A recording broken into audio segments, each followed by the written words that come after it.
Hey, what's up, you guys? Welcome to the Woke Pop Culture Podcast. Now, some of you might already know me from TikTok, Instagram, or YouTube, and some of you might be new here. Either way, welcome in. Glad to have you here today.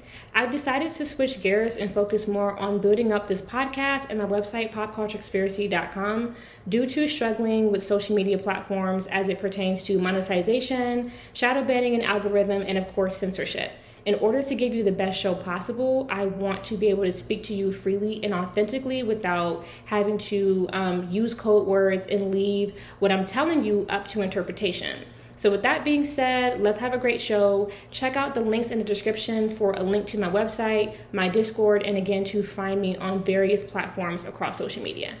Now let's get into what you really came here for, which is the tea and commentary about Shannon Sharpe's old freaky ass being sued by his 19-year-old, now 22-year-old ex-OnlyFans boo, Gabriella Zuniga.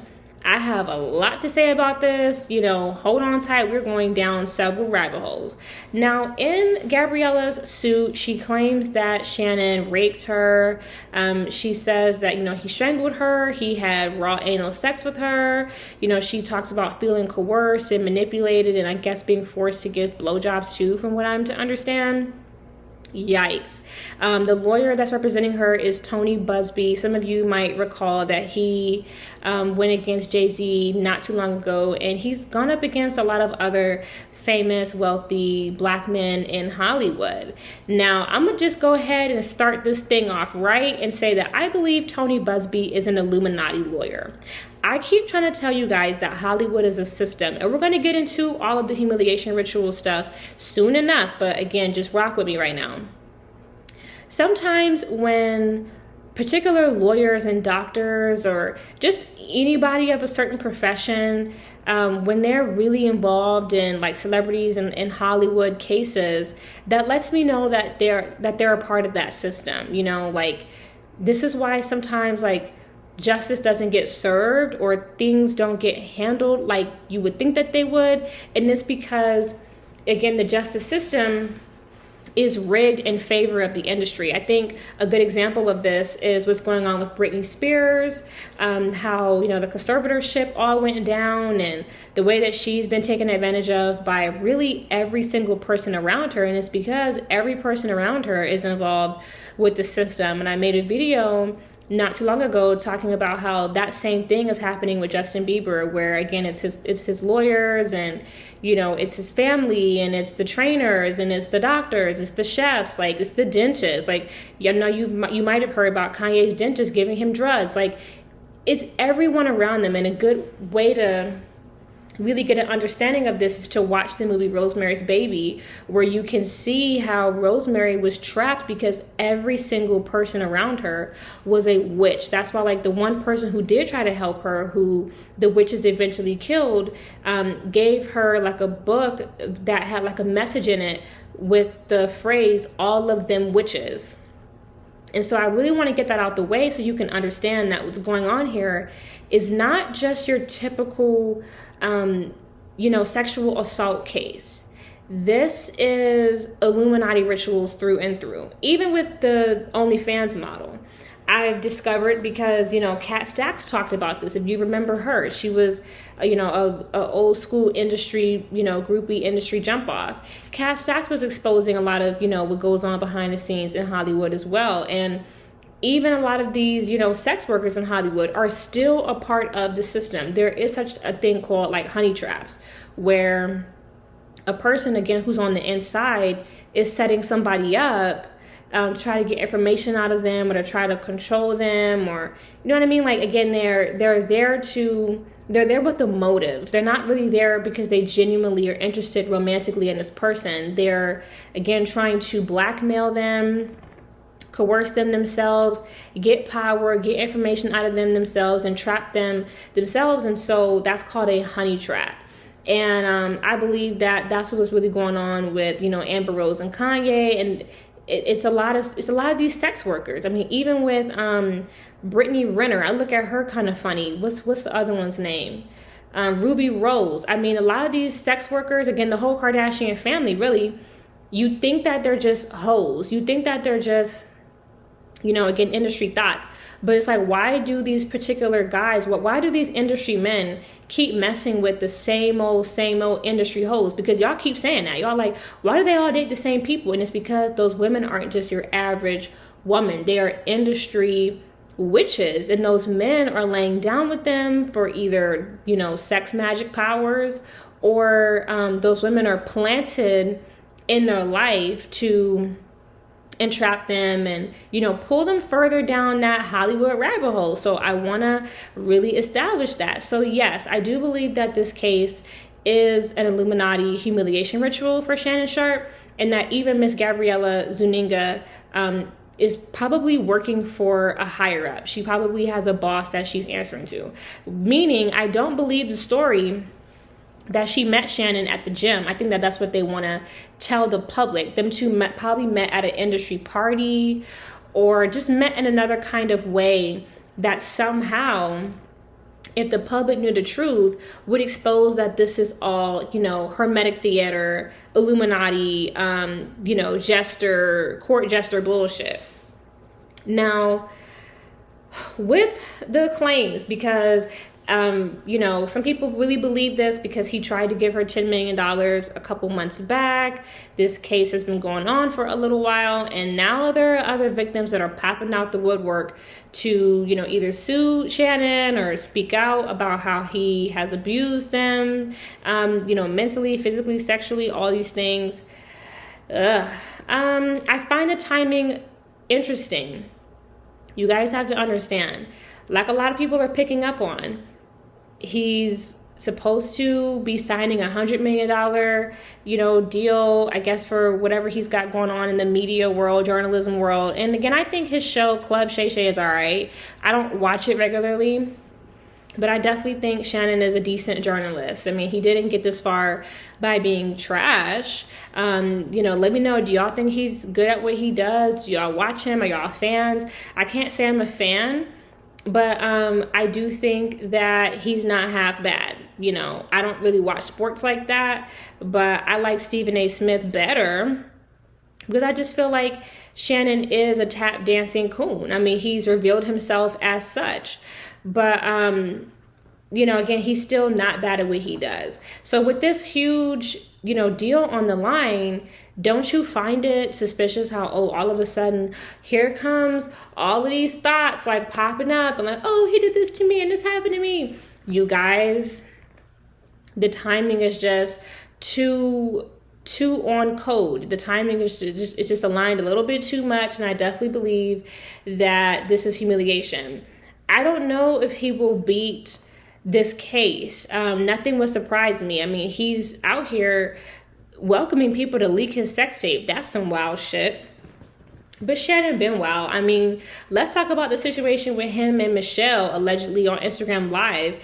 Come to find out, that was just an ad for him to sell peeing pills. Like, what the hell? He's selling some kind of like male performance enhancement drug. That's some lame ass shit. And that whole thing was a dry ass stunt. But like on some real shit, you guys, Shannon is gay. I think a lot of people, well, I don't want to say a lot. I think some people know that. I think a lot of people are so caught up in his, what appears to be his insatiable desire to lay with white women.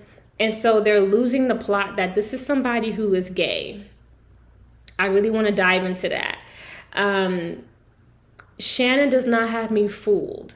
I think there's a conversation that's happening right now where people are realizing that a lot of times when Black men do date out, especially with white women, a lot of them are gay, and they do that because white women might not notice the social cues, or she might not notice the signs as much, or she might be more passive.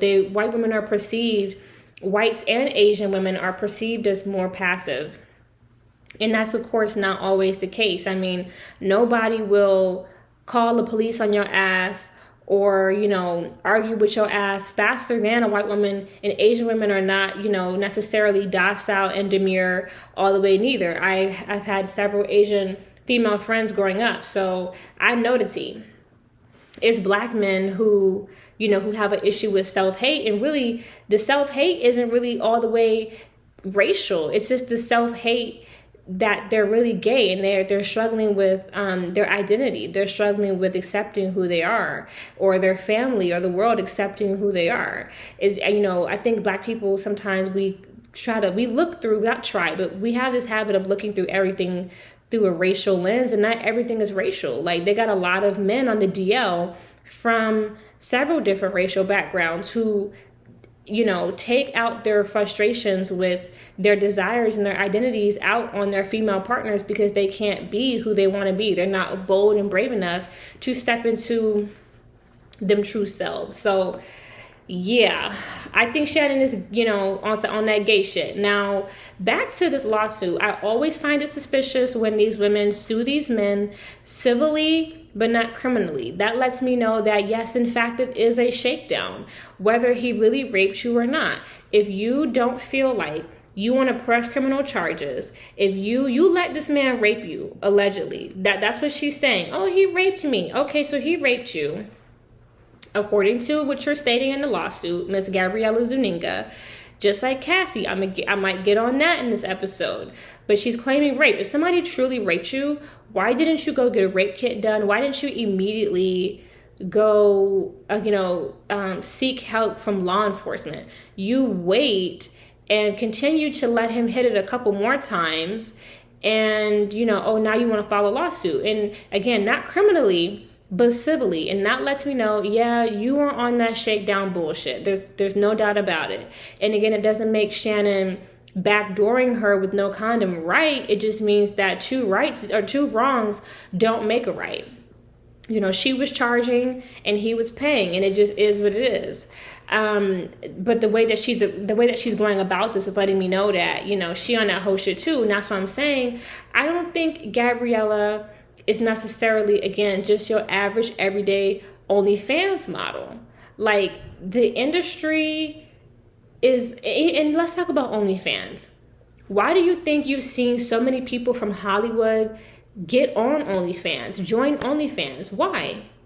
Haven't you noticed that trend? I know you have. I know you've noticed this trend with industry people going over there to OnlyFans. And it's like, y'all supposed to be legit celebrities with legit jobs.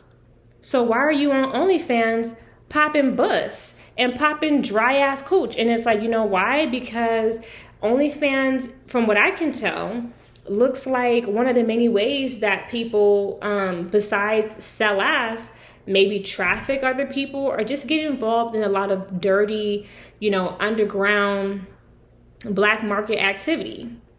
I just feel that way. Like, I want to just take a little detour, just peep how Natalie Nunn hopped up on OnlyFans, and now she's doing big things with Zeus Network. Like, y'all got to catch some of these plays.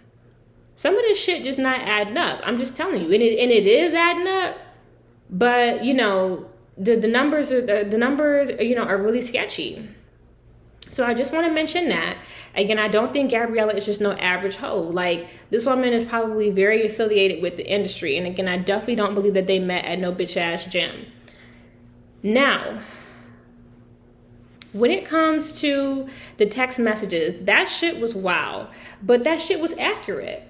Black men do like race play. Mano was talking about how he likes to be called the N-word in bed by white women. What's that other dude named? Donald Glover has mentioned that too. He likes when, white women call him the N-word. Like, I'm sure if more is exposed about this case, especially if that sex tape comes out, we will hear Gabriella call Shannon nigga. Like, I'm sure we're going to hear that.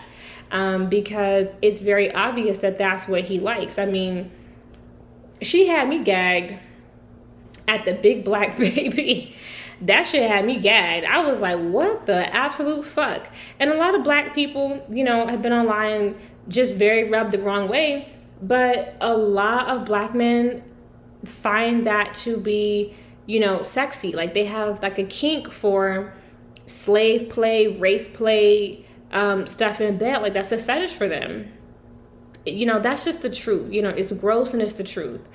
Even with some white men, you see some white men have like a fetish, and a kink for black women, and, just disgusting. A lot of this shit is gross, but it really just shows how much race Catch the full episode at popcultureconspiracy.com or on Podbean. Links are in the description.